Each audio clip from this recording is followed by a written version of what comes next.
तर RTOसाठी SSC JEEचे जे previous इयर्सचे question आहेत त्याच्या सिरीजमधला हा आपला थर्मोडायनामिक्सचा थर्ड पार्ट. तर सुरू करूया. 24 नंबरचा question. For which of the following substance the internal energy and enthalpy are the function of temperature only.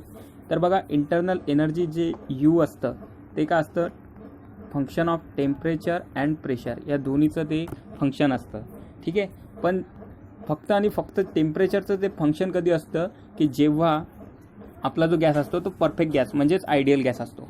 तर इथे डी ऑप्शन हा करेक्ट राहील. इंटरनल एनर्जी आणि एन्थाल्पी हे फंक्शन ऑफ टेम्परेचर असतं जेव्हा आपला गॅस परफेक्ट गॅस असतो म्हणजे आयडियल गॅस असतो. तर पुढचा question. First law of thermodynamics furnishes the relationship between. तर बघा, फर्स्ट लॉ ऑफ थर्मोडायनामिक्सचा जो न्यूमेरिकल आपलं डेरिव्हेशन आहे ते आहे ∆Q = ∆U + ∆W. तर हा फॉर्म्युला आहे याचा. तर बघा, ∆U म्हणजे इंटरनल एनर्जी चेंज, ∆W म्हणजे वर्क डन आणि ∆Q म्हणजे हीट ट्रान्सफर. तर बघा, हीट अँड वर्क तर इथं ऑप्शनमध्ये दिलेलं आहे, पण बघा इंटरनल एनर्जी दिलेलं नाही आहे. तर इंटरनल एनर्जी यालाच आपण प्रॉपर्टी ऑफ द सिस्टीम असं सुद्धा म्हणतो, म्हणून इथे बी ऑप्शन हा करेक्ट आहे. इंटरनल एनर्जी ही एक प्रॉपर्टी आहे आणि हे सुद्धा फर्स्ट लॉ डिफाईन करत असतो. पुढचा question. Work done in a free expansion process.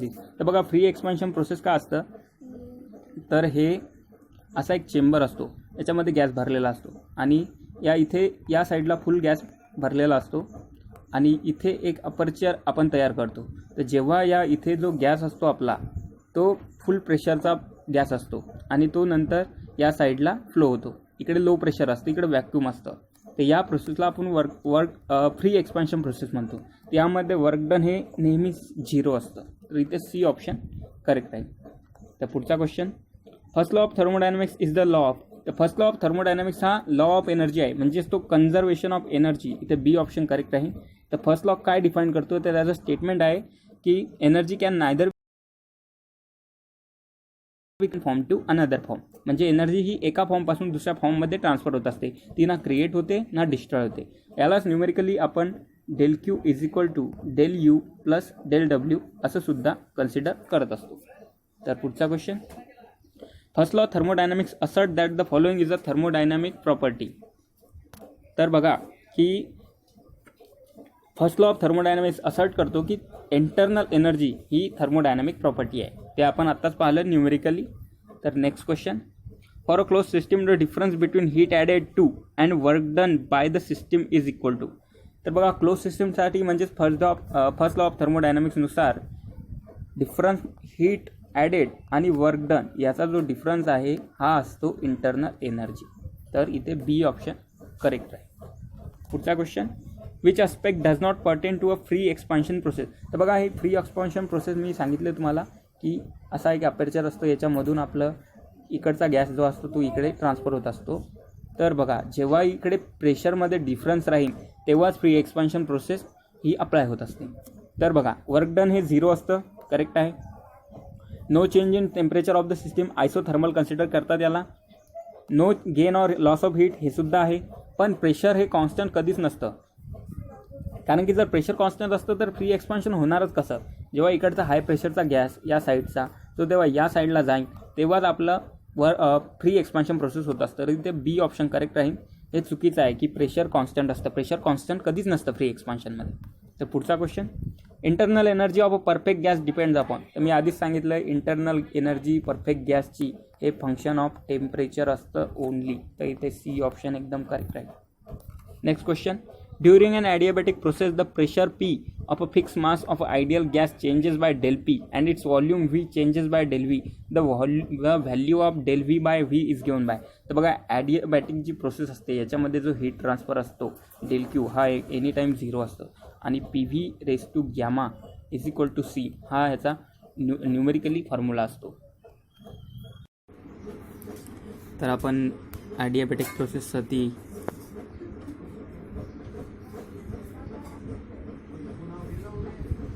बघूयात.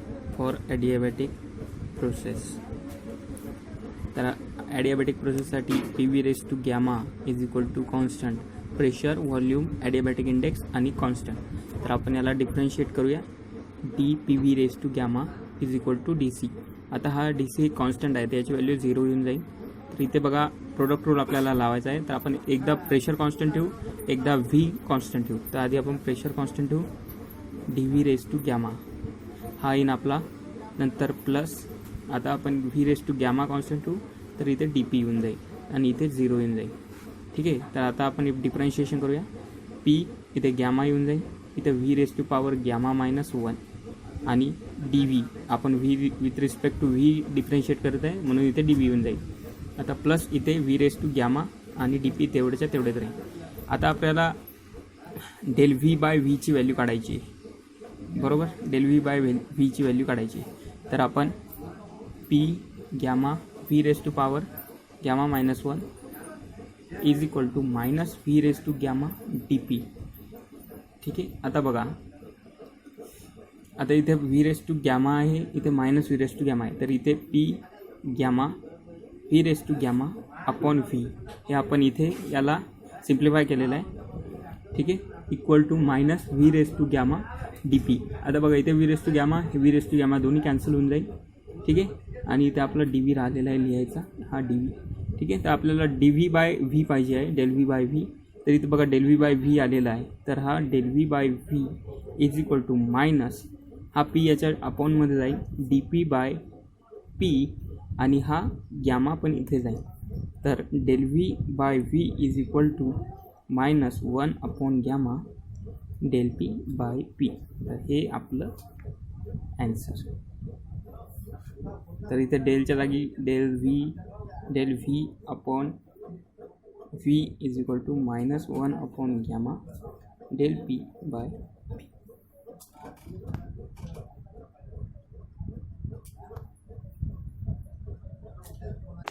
तर बी इथे ऑप्शन करेक्ट होऊन जाईल आपण सॉल्व केल्यानुसार.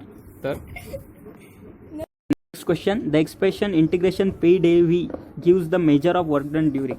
तर बघा इथे डेल व्ही दिलेला आहे. तर डेल व्हीचा अर्थ असा असतो की व्हॉल्यूम इथे चेंज होत राहतो. तर म्हणजे आणि प्रेशर कॉन्स्टंट आहे, तर हे क्लोज सिस्टीमसाठी हा फॉर्म्युला आहे. तर क्लोज सिस्टीमलाच आपण रिव्हर्सिबल प्रोसेससुद्धा कन्सिडर करत असतो फर्स्ट लॉच्या नुसार. तर इथे बी ऑप्शन हा करेक्ट आहे. कारण की बघा ओपन सिस्टीममध्ये व्हॉल्यूम हा कॉन्स्टंट असतो. तर इथे बी सी ऑप्शनचा चान्स नाही. एनी सिस्टीमसाठी आपण कन्सिडर करू शकत नाही कारण की ओपन सिस्टीमला हा लागू होत नसतो. आणि बघा स्टेडी फ्लो म्हणजेच ओपन सिस्टीम असतं, तर इथे पण सुद्धा हा लागू होणार नाही. त्याच्यामुळे इथे बी ऑप्शन हा एकदम करेक्ट राहील. तर next question, which property is a intensive property of the system. तर बघा इंटेन्सिव्ह प्रॉपर्टी काय असतं की मासवर जी डिपेंड नसतं, ही मासवर डिपेंड नसतं, ही डायरेक्टली आपण मेजर करू शकतो. तर एक्सटेन्सिव्ह जी प्रॉपर्टी असतं एक्सटेन्सिव्ह ती काय असतं, ती मासवर डिपेंड असतं. एक्सटेन्सिव्ह प्रॉपर्टी हा मासवर डिपेंड असतात.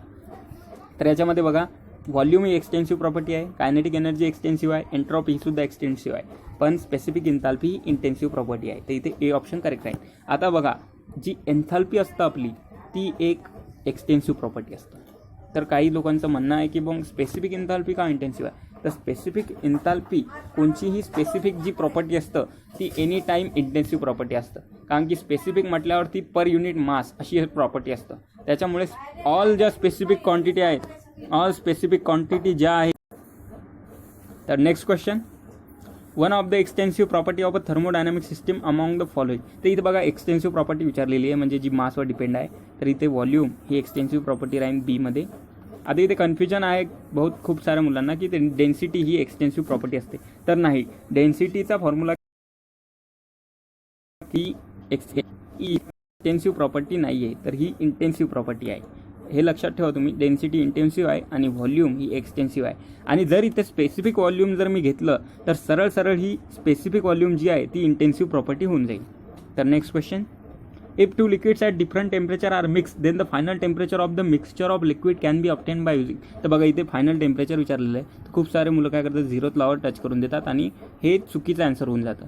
कारण की तुम्हाला फायनल टेम्परेचर जरी विचारलं असलं तरी बघा two liquid at different temperature mix केलेलं आहे. तर हा क्लिअर फर्स्ट लॉ ऑफ थर्मोडायनामिक्सशी रिलेटेड आहे.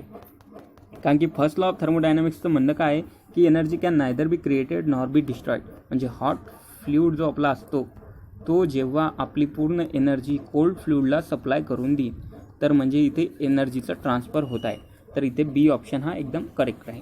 Next question, heat supplied to system equals the work done in case of non flow process carried out. तर बघा हीट सप्लाइड म्हणजे Q is equal to W plus del U. तर heat आणि work हे केव्हा equal राहील की जेव्हा इंटरनल एनर्जी आहे ती आपली 0 राहील.